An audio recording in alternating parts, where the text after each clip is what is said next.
أعوذ بالله من الشيطان الرجيم بسم الله الرحمن الرحيم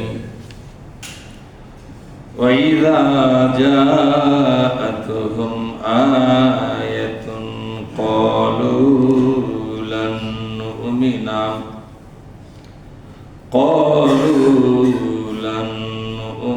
حتى نؤتى مثل ما أوتي رسل الله الله أعلم حيث يجعل رسالته سيصيب الذين أجرموا صغار عند الله وعذاب شديد بما كانوا يمكرون আমরা আল্লাহর দরবারে শুকরিয়া আদায় করি বলি আলহামদুলিল্লাহ। সালাত এবং সালাম বিশ্ব নবীর প্রতি সাল্লাল্লাহু আলাইহি ওয়াসাল্লাম। আমি আপনাদের সামনে পবিত্র কোরআনের সূরা আনআমের 124 নম্বর একটা আয়াত আমি পড়ে শোনালাম। আসুন আল্লাহ পাকের নাজিল করা এই আয়াতটির বক্তব্য বোঝার চেষ্টা করব। ওমা তৌফিকি ইল্লা বিল্লাহ। আল্লাহ পাক বলছেন, ওয়াইজা জাআতুহুম আয়াতুন, যখন তাদের সামনে আল্লাহ পাকের কোন আয়াত নাজিল হতো, আল্লাহ পাক যখন যে আয়াত নাজিল করত, নাজিল হওয়ার সাথে সাথে বিশ্বনবী মুহাম্মদ রাসূলুল্লাহ বলি সাল্লাল্লাহু আলাইহি ওয়াসাল্লাম তা গোটা জাতির সামনে তুলে ধরতেন। আল্লাহ রসুলের কাজটাই ছিল যে আয়াতই যখন আসতো সাথে সাথে জনগণের মধ্যে, সাহাবাদের মধ্যে এই আয়াতটা প্রচার করতেন। মক্কার বিভিন্ন অঞ্চলের নেতা যারা, সেই নেতারা তখন কি করলো জানেন? তারা বলল লান নুমিনা, আমরা জীবনে কোনোদিন এটা মেনে নেব না। নাউজুবিল্লাহ বলেন, আমরা কোনোদিন জীবনে মেনে নেব না।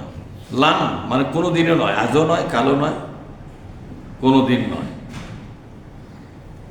কারণ আব্দুল্লাহর ছেলে আমাদের সামনে যে বক্তব্যগুলো পেশ করে আল্লাহর দোহাই দিচ্ছে যে আল্লাহর কাছ থেকে নাকি এগুলো আসছে, তো যতই আল্লাহর দোহাই দেখ আমরা ওগুলো মানব না। তবে মানব শর্ত পূরণ করলে মানব। সেটা কি? হাত্তা নুতা মিসলা মা উতিয়া রাসূলুল্লাহ, যতক্ষণ পর্যন্ত সমস্ত নবী রাসূলদের কাছে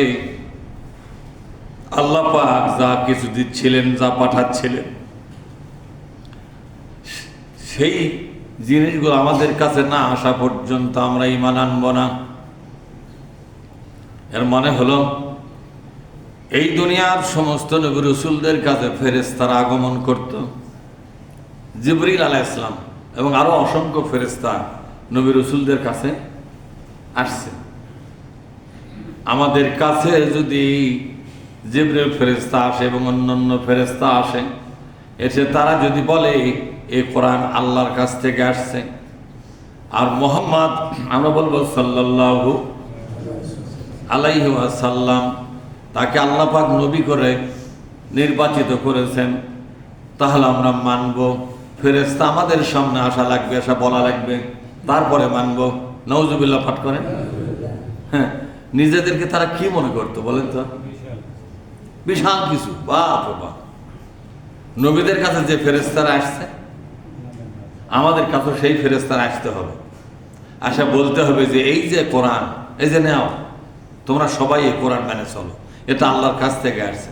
আচ্ছা, তাই যদি আসতো তখন ওরা বলতো যে ফেরেশতা না জিন, কে জানে, ঠিক না?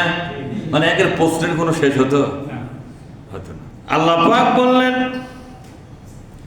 আল্লাহু আ'লামু হাইসু ইয়াজআলু রিসালাতাহু, অবশ্যই আল্লাহ পাক জানেন কাকে নবুয়তের দায়িত্ব দেওয়া হবে, কার কাছে ফেরেশতা পাঠানো হবে এটা কে জানে?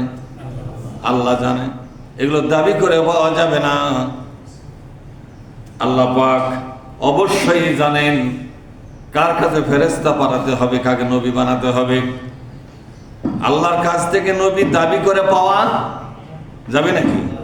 ফেরেশতাও দাবি করে পাওয়া যাবে না, নবী দাবি করে পাওয়া যাবে না। ওগুলো সব আল্লাহর সিদ্ধান্তের ব্যাপার। আল্লাহর সিদ্ধান্তের উপরে কারো হস্তক্ষেপ চলে নাকি? চলে না। সায়ুসিবুল্লাযীনা আজরামু সাগারুন ইনদাল্লাহ। আল্লাহু আকবার। অবশ্যই আল্লাহ রাব্বুল আলামিন এই সমস্ত অপরাধী, এই সমস্ত নোংরা লোকদের উপরে অপমানের বোঝা আল্লাহ চাপাইয়া দিবে। আল্লাহর কাছে এদের কোনো মর্যাদা নাই, এদের কোনো দাম নাই যারা কোরআন মেনে নিতে চাচ্ছে না। কোরআনের আলোচনা শোনার পরে তারা বুঝতে পারে যে এটা মানা মানে নিজের গলার নিজে দড়ি দেওয়া। আমার কথা বুঝেননি? বিশ্ব নবীর কাছে কোরআন শোনার পরেই মক্কার সব নেতারা বুঝতে পেরেছিল যে কোরআনের কথা মেনে চলা মানেই হলো আমরা যে কত বড় বড় পদে আছি, পদগুলো ছেড়ে দিয়া সাধারণ লোক হওয়া লাগবে। সবগুলো পদ আব্দুল্লাহর ব্যাটার হাতে যাবে। এত কষ্ট করে এত বড় বড় পদ আমরা ধরে রাখছি এলে ছেড়ে দেওয়ার জন্যে। দেখেন না রাজনীতি আলাদা জেল খাটে, তাও কি রাজনীতি ছাড়ে? জোরে ছাড়ে নাকি?